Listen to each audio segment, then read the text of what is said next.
Assalamualaikum warahmatullahi wabarakatuh.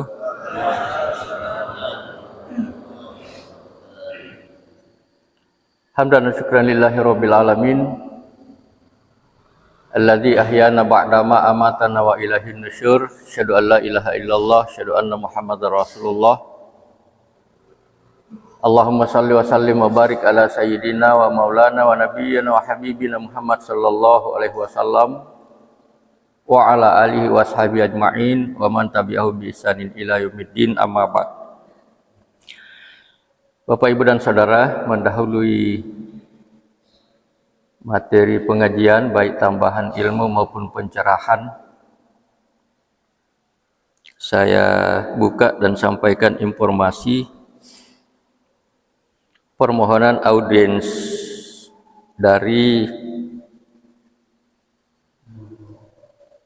di pasal baca gele PDPI yang aku bungkar ini, Perhimpunan Dokter Paru Indonesia, cabang Sulawesi Selatan, Sulawesi Barat, Sulawesi Tenggara, berarti 3 provinsi, bermaksud untuk audiens yang bertujuan untuk memperkenalkan kegiatan kami, yaitu bakti sosial dengan tema bahasa Inggris ini Lung Health for All, PDPI Sulselbar Goes to Selayar, sekaligus bersilaturahim dengan pemerintah daerah Selayar. Ini sudah berkomunikasi berkali-kali karena ada timnya orang Selayar, Dr. Denji Kanang, sudah mau berangkat, tapi rencananya mau naik pesawat. Saya pantau jadwal pesawat, Suse Air berhenti, Wings Air belum mulai. Anggaran sudah disediakan 26 miliar yang ada di HP saya, tapi untuk 5 bandara di Sulsel, termasuk Makassar Selayar, Makassar Toraja, dan bandara lain. Anggaran sudah ada di APBD provinsi, tapi masih diatur teknisnya, bagaimana kesepakatannya. Karena ada berbagai macam pola subsidi. Yang kita harapkan sebenarnya subsidi tiket, jangan subsidi kursi. Kalau subsidi kursi, misalnya ATR itu 72 seatnya, disepakati harus terjual 40 seat baru berangkat. Kalau hanya 30, maka 10 seat tanggungannya subsidi. Harga tiket tetap mahal. Kita mohon, kita berharap supaya subsidi tiket. Kalau subsidi tiket, tiketnya yang harganya turun. Tiketnya yang harganya turun. Nah, ini sementara diatur bagaimana teknis polanya, sehingga kemungkinan nanti Februari baru aplikasi, baru operasi. Colakanya kata orang Selayar, baru-baru ada video, nggak ngerti penyeberangan mana. Pernah Bapak lihat, Ibu? Video tentang ombak keras naik di feri. Baru dikasih status itu feri Bira Pematata. Nah, jenis ferinya saya nggak seperti itu. Malah muntak lemai. Padahalnya saya nyebrang hari Jumat itu tandus sekali. Ternyata memang nanti jam-jam 10 ke atas baru ampun naik mujek deh, ampun bakal bom bangkar ringani. Karena keribangin anak bangi satu mengetak jari di Todake luar biasa kencangnya angin. Tapi pagi sampai jam 10 saat feri sudah nyebrang ke sini, termasuk 8 orang tamu dari markas besar angkatan laut nyebrang kemarin Jumat sama-sama, Kak. Lalu jadi memang teman-teman sebahagian hanya pokoknya share. Atu jatuh gele ya ramu baku. Mana nu salah, ditegur pasti aku mohon maaf, saya hanya copy paste dari grup lain. Gak bisa. Kalau hoax sudah ikut maki hoax. Kalau bohong ikut maki bohong, apalagi fitnah. Ikut maki fitnah. Pengisita atlet rakib tidak bisa bermedsos, bisa juga mencatat. Makanya teman-teman biasa berkelakar, percuma catat sudah dicatat malaikat. Makanya kembali kepada prinsip, ingatkan teman-teman, di grup manapun kita ada, jangan sharing sebelum disaring. Saring betul-betul informasinya dari mana, kalau bermanfaat baru di-share, kalau enggak jangan. Informasi kedua Bapak dan Ibu, mungkin ini ulangan, ada 3 kita persiapkan untuk mahasiswa KKN tematik di Selayar dari UGM, lintas fakultas. Ternyata seniornya di 2023 berhasil memprovokasi dalam tanda kutip positif junior-juniornya sehingga tertarik. 3 kelompok, satu kelompok 30 orang lintas fakultas kita siapkan, mereka mendaftar sampai 7 kelompok UGM ini. Dan kemarin saya tidak sempat hadir karena ada di luar daerah, sudah melaksanakan Zoom meeting, kemudian mereka melakukan diskusi internal di UGM, tapi kabarnya tetap 3, Pasik Gusung, kemudian Apat Tanah, dan Loak. Itu kesimpulan sementara yang akan ditempati KKN. Mungkin pelaksanaannya sesudah pemilu Februari yang tinggal 20-an hari ini.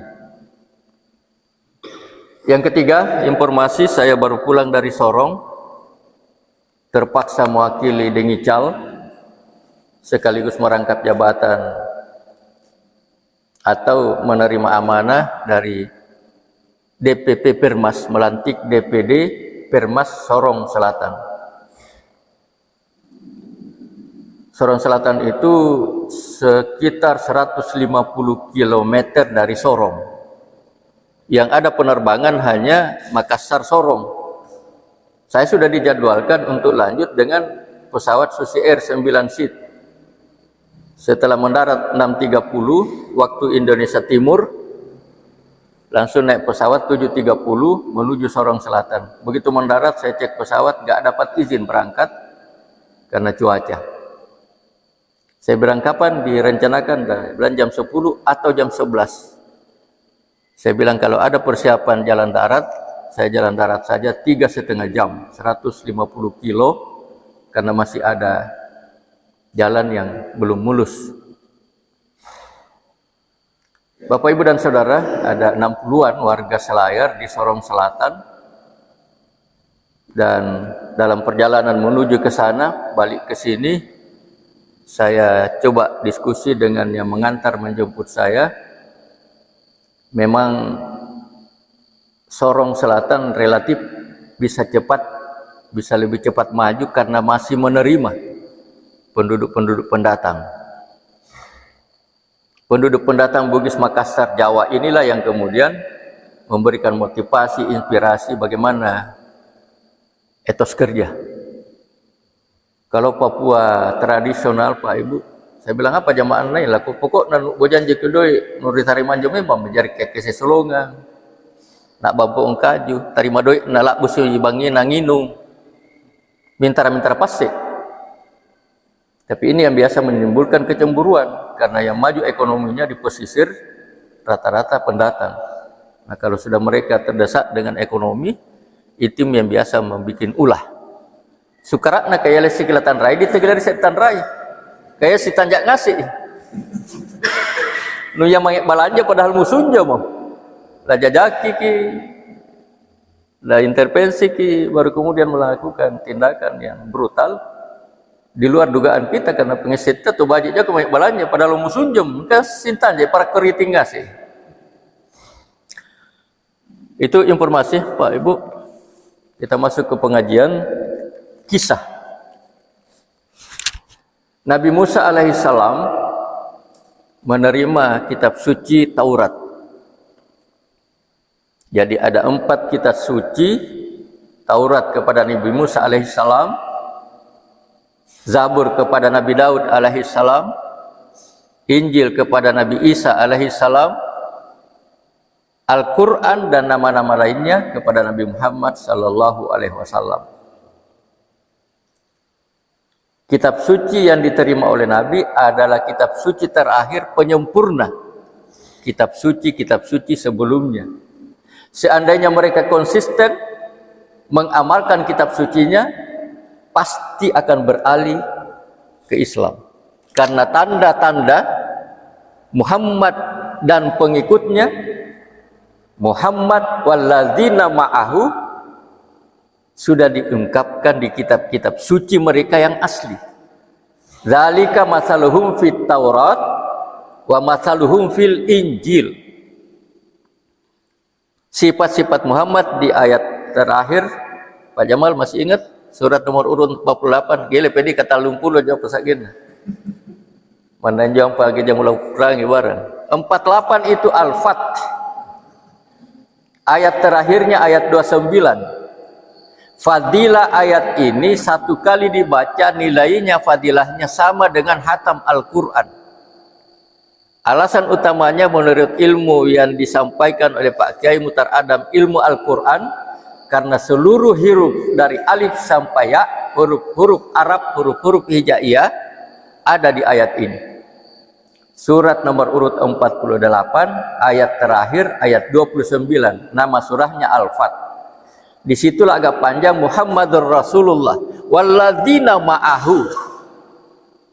Di penghujung ayat diungkapkan, dzalika matsaluhum fit Taurati wa matsaluhum fil Injil.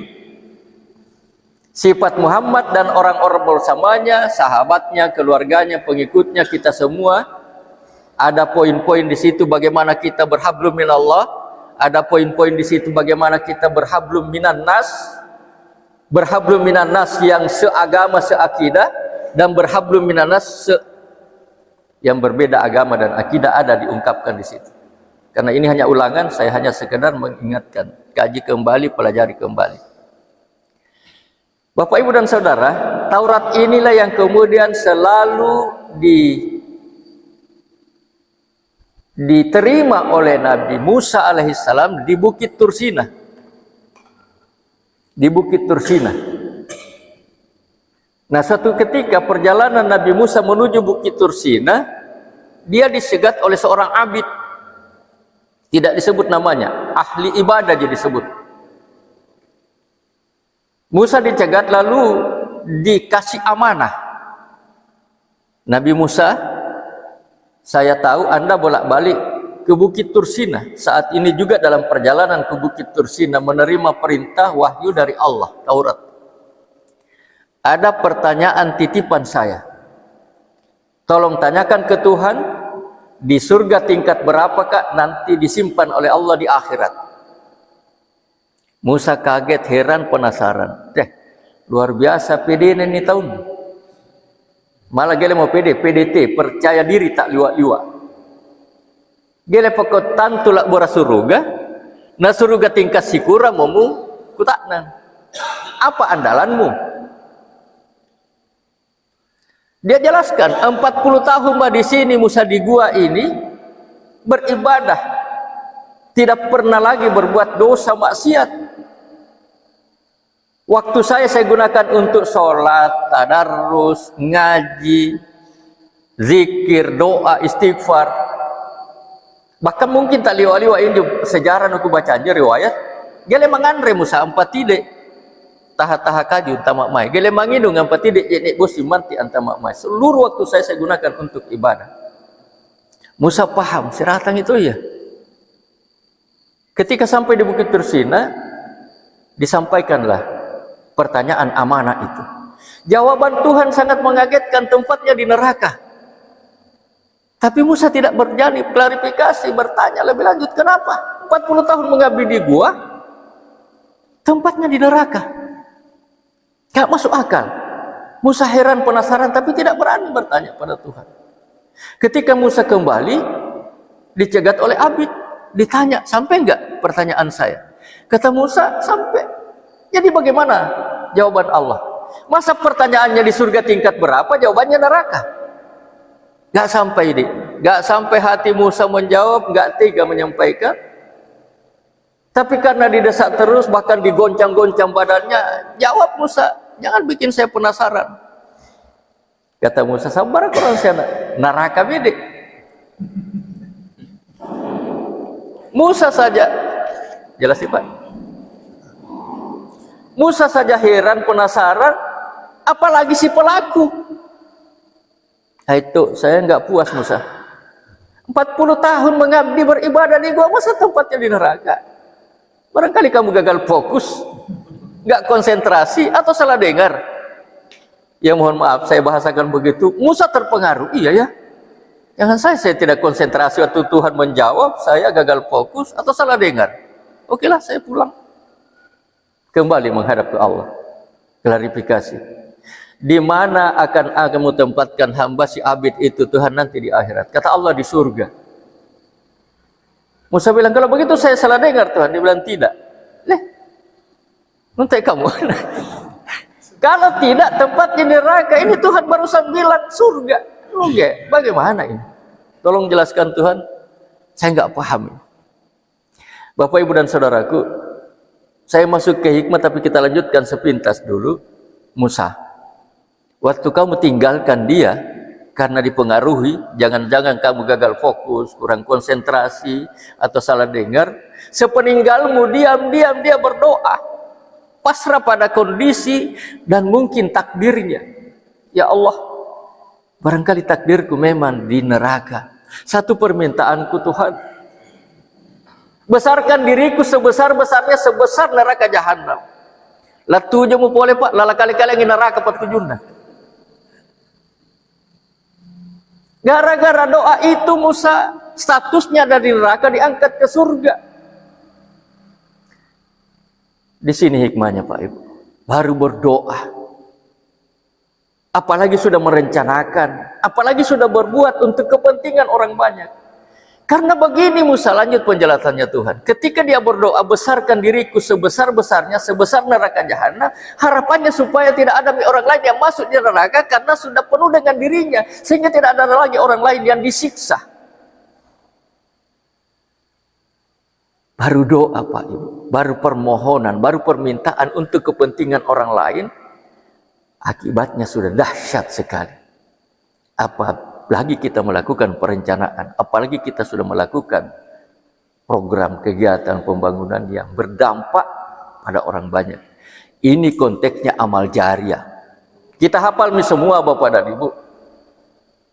Ketika anak cucu Adam sudah meninggal, maka putuslah seluruh amalnya. Illa min salasin.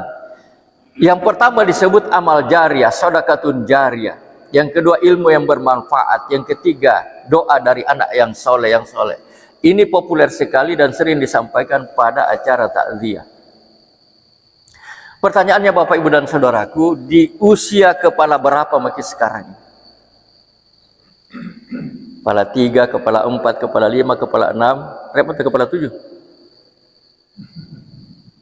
Ada nih amal jari yang kita siapkan Pak. Amal yang akan terus mengalir pahalanya sekalipun kita sudah berhenti berbuat, bahkan sudah beralih alam ke alam barzah, tapi tak rajama, tak ragaut, tak ragiota, masih dirasakan manfaatnya oleh orang lain, pahalanya terus mengalir sampai ke alam penantian, alam kubur, alam barzah.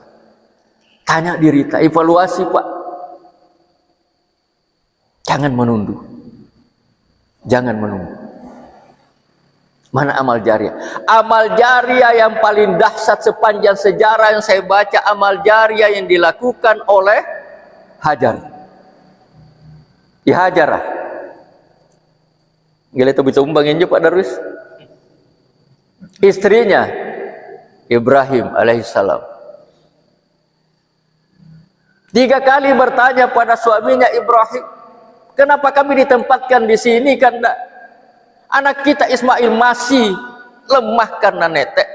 Saya masih melemah karena masih menyusui. Kenapa ditempatkan di tempat yang sangat gersang ini? Tidak ada pohon tempat bernaung, tidak ada gedung tempat berlindung, tidak ada air untuk melepas dahaga, tidak ada orang lain tempat meminta pertolongan. Kenapa kami ditempatkan di sini? Ibrahim tidak mampu berkata-kata.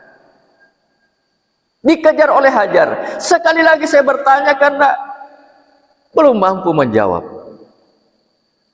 Ketiganya Ismail, Hajar kemudian menambah penjelasan pertanyaannya. Kanda sekali Pak Kutakna, kenapa kami ditempatkan di sini? Apakah ini perintah Allah atau arah kali-kali? Di situ baru Ibrahim terpancing, terinspirasi untuk menjawab sambil as-sa'rarirai, perintah Allah Ta'ala ari. Gila arah kali-kali itu. Lakum Hajar, kalau begitu selamat jalan Kanda, selamat tinggal. Kami akan menempuh risiko ini karena perintah Allah tidak mungkin mendalimi hambanya. Satu ketika Allah akan memberikan solusi jalan keluar. Inilah perpisahan yang paling mengharukan antara orang yang saling mencinta, suami dengan istrinya, bapak dengan ayahnya, dalam sejarah kemanusiaan. Mutasi yang paling mengharukan. Kalau kita mutasi kita paling-paling sampai pasir lambein aja. Waktu tes P3K sudah ada janji di situ, pegawai pemerintah berdasarkan penjanjian kerja. Begitu lulus, cari bodekeng. Makanya di pulau sampai sekarang Pak tidak rata, tenaga pendidikan tidak memadai, tenaga kesehatan tidak memadai, karena sudah bertanda tangan, bersedia ditempatkan di mana saja di seluruh wilayah Indonesia. Begitu diterima, minta bodekeng di DPR, di pejabat. Pindah ke kau sudah berjanji, masuknya dekat lapangan pemuda Benteng Pak, itu tidak kutulisnya. Itu yang kita alami di pulau. Padahal mutasi, perpisahan yang paling mengharukan Hajar. Nah, tidak lama Ibrahim berangkat meninggalkan istrinya, anaknya, menangislah Ismail karena kehausan. Air susu sudah kering, air bekal sudah habis. Logikanya mau nolak, dari mana kita dapat air di tengah padang pasir gersang seperti ini? Koni-koni pernah teh lem-lem Pak, Bu. AC, kipas angin. Jaraknya 400 meter lebih. 7 kali bolak-balik Hajar. Kalau begitu hampir 3 kilo, Pak. Hampir 3 kilo. Logikanya mau nolak, nggak mungkin dapat air. Tapi dia selalu ingat pesan suaminya. Ini perintah Allah, Dinda. Itu yang dia pegang. Apa yang dicari? Berjalan sampai 3 km sendirian seorang ibu dalam keadaan lemah, tanpa teman, air. Apakah air didapatkan di Marwah? Enggak. Apakah air didapatkan di Safa? Juga tidak. Di mana air didapatkan? Di dekat kakinya Ismail yang sementara meronta-ronta. Ini konsep perjuangan yang akan dinilai dan dicari oleh Allah prosesnya. Hasilnya bukan urusan kita. Hasilnya ternyata di dekatnya kakinya Ismail, bukan di Hajar, bukan di Marwah, bukan di Safa. Hasil di situ. Nah, kalau Hajar tahu di situ, ngapain capek-capek? Tapi kan tidak dikasih informasi, hasilnya di situ. Dia mau ke kemana-mana? Enggak. Kamu.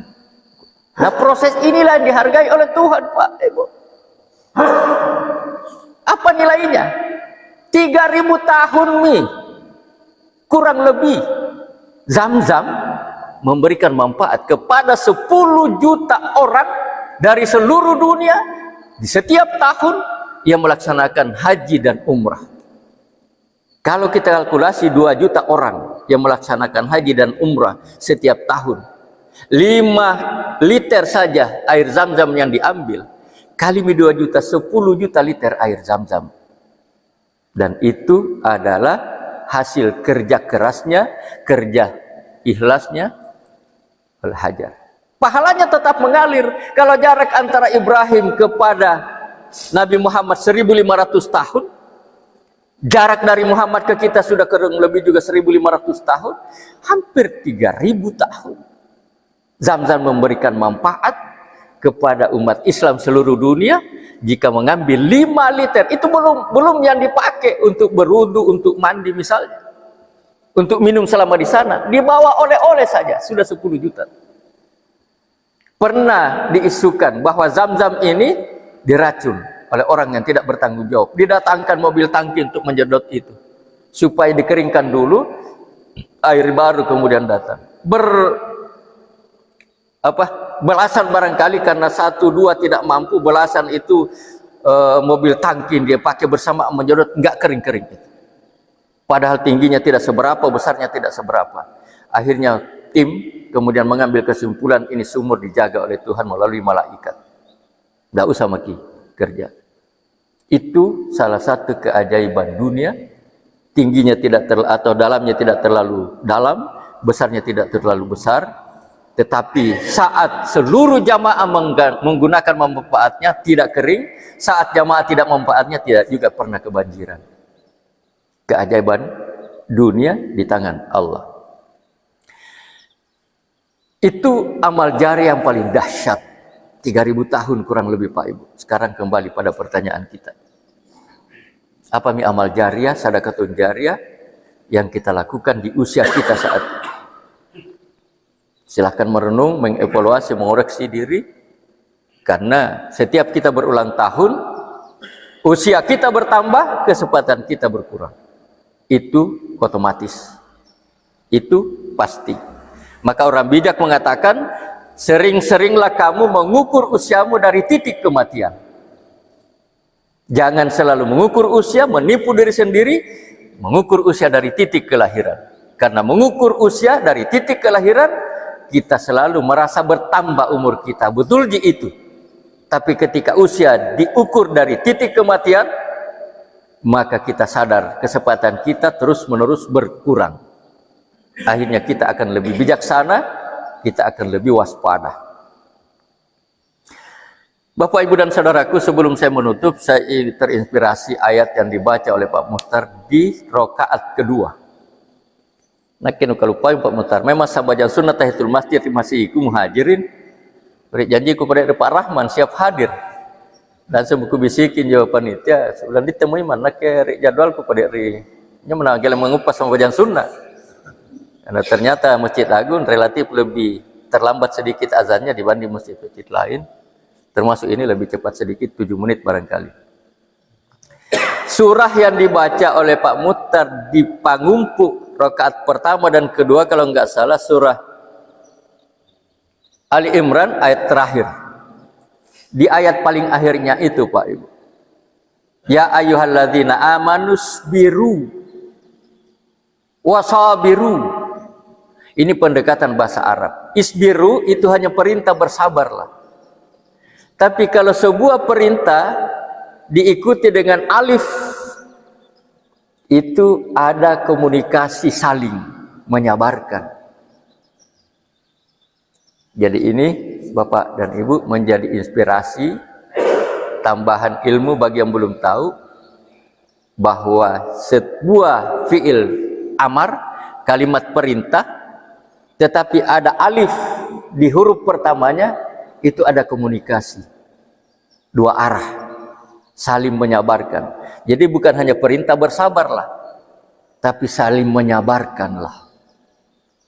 Kita ini banyak masalah, masalah pribadi, masalah rumah tangga, masalah organisasi, masalah kemasyarakatan, masalah pemerintahan. Di situ letak poin masuknya di sini. Ini juga yang menjadi alasan Bapak dan Ibu ketika kita membaca hukum tentang wudhu, ya, hukum tentang wudhu. Masih ingat Pak? Di mana hukum tentang wudhu? Surah nomor urut 5 ayat 6. Ya ayyuhalladzina amanu idza kuntum ilas sholati faghsilu wujuhakum wa aydiyakum ilal marafiq wamsahu biruusikum wa arjulakum ilal ka'bain. Ini ilmu paling dasar bahwa berwudu yang wajib dibasuh hanya 4: wajah, tangan sampai siku, kepala atau rambut, dan kaki. Dalam kondisi keadaan tertentu wajib tahu ilmu ini dan amalkan yang 4 itu saja. Misalnya, contohnya, konkretnya, jenazah kita mau sholati, jenazah sudah ada di depan, imam sudah siap, makmuman sebagian besar sudah ada. Saat imam mau melaksanakan takbiratul ihram, reto nggak ngerta jang kiri dia petuk ni, gile jari. Saya alami ini 3 kali sekali itu rimatena Pak Desa mana? Pak Desa Barugaya di Boneh, mantan desa Barugaya. Pintal lu mau pakoni raja petok nganger. Repa talu, repa 5, repa talu kali 5. Dalam kondisi seperti itu, jenazah sudah di depan, imam sudah siap, makmuman sudah siap, ada yang berteriak, dan yang menunggu, yang ditunggu itu bapak, yang ditunggu itu ibu. Amalkan yang 4 ini. Mungkin kalian risep Pak. Masuknya, tangan sampai pergelangan sunat ji. Berkumur sunat ji. Hidung sunat ji. Telinga sunat ji. Karena sunat ji jangan mi. Kenapa jangan mi? Karena ditunggu kok. Mempercepat penyelenggaraan jenazah justru adalah pahala tertentu. Jangan karena memburu pahala kamu egois, lalu kemudian terus dianja mau moro-moro. Ngora laminahan tanya kisah bajan nagiliki mutaja, lalangir pantara ngula minahan ko nagiliki kok jadi memang. Pahala diburu dosa apa? Hanya karena ilmu. Nah, di surah Al-Maidah ayat 6 itu juga ada hukum tentang tayamum. Tetapi ada hal-hal yang membatalkan wudhu dijelaskan di situ. Di sini hubungannya dengan wasabir. Awla mastumun nisa. Kalau tadi fiil amar, ini hubungan. Makanya hukum yang mewajibkan kita berwudhu ulang itu ada 3 tingkatan. Yang paling hati-hati pokoknya sentuhan ke dengan perempuan batal wudhu, wudhu ulang kok. Ada yang mengatakan nanti bersentuhan tetapi nanti menimbulkan birahi baru kau wajib berwudhu. Ada yang mengatakan yang dimasuk bersentuhan ini sentuhan suami istri. Karena lanya alif ada di atasnya di situ. La mastumunisa saling menyentuh. Menyentuh bukan saling menyentuh biasa, menyentuh hubungan suami istri. Dan itulah yang diaplikasikan oleh kita semua berkaitan dengan kondisi. Bayangkan kalau kita lagi tawaf, setiap bersentuhan harus ambil air wudu, lah jari kita pupus sunahnya nugalir sengaja. Saya pengalaman waktu masih bolak-balik kuliah di Jogja, masih naik apa? Kereta api. 6 jam 7 jam jarak tempuh waktu tempuh antara Jogja Surabaya. Nah, namanya kisah majan subuh biasa ditek lili mingkat tuh bahini lalu puruki. Kalau pikir yang paling hati-hati ini digunakan, gale mungkin jari sambajan subuh karena pak ini kangin nyuruh dari mekon jari belakang gerbong. Ya pakai itu tadi. Masalah si sentutnya lebih rahiki.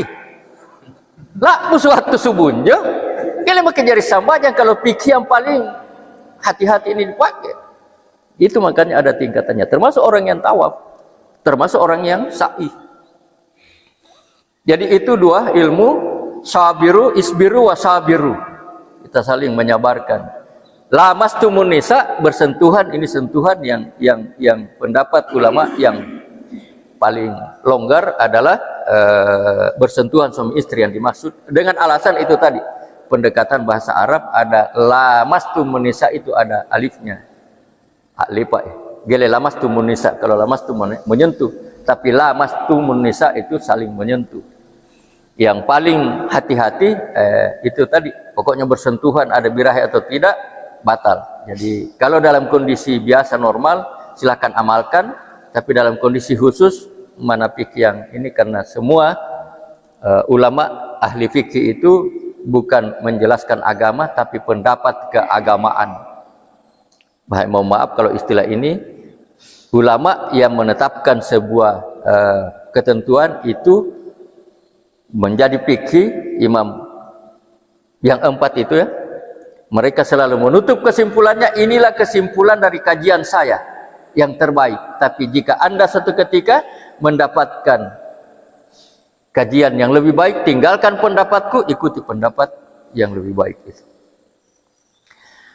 Bapak Ibu dan saudara-saudaraku, ini yang dapat kami sampaikan karena modelnya sudah dianjurkan dan kita amalkan sudah beberapa pekan dan itu yang saya ikuti. Jadi Pak Saiful Gunaku ini gilirannya Baitul Makmur.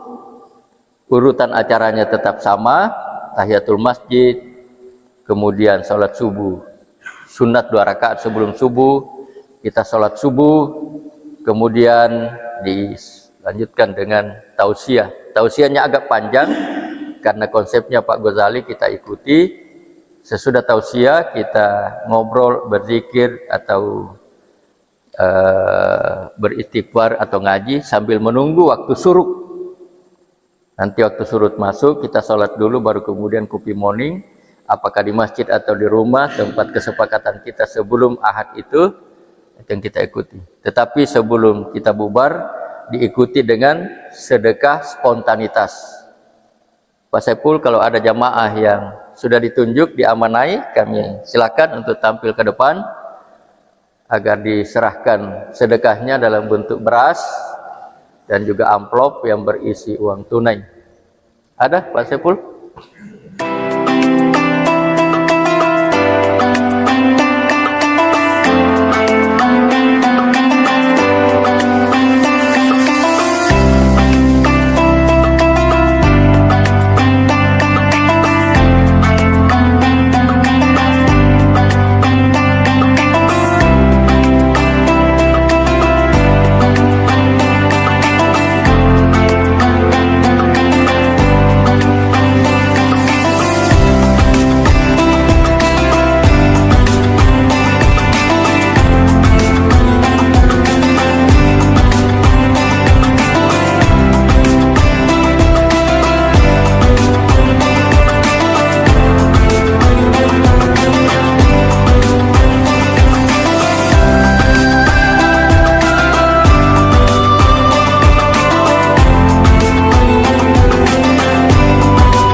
Amin, Allahumma amin. Mari kita akhiri dan tutup dengan bersama-sama membaca lafaz Alhamdulillahirabbil alamin. Assalamualaikum warahmatullahi wabarakatuh.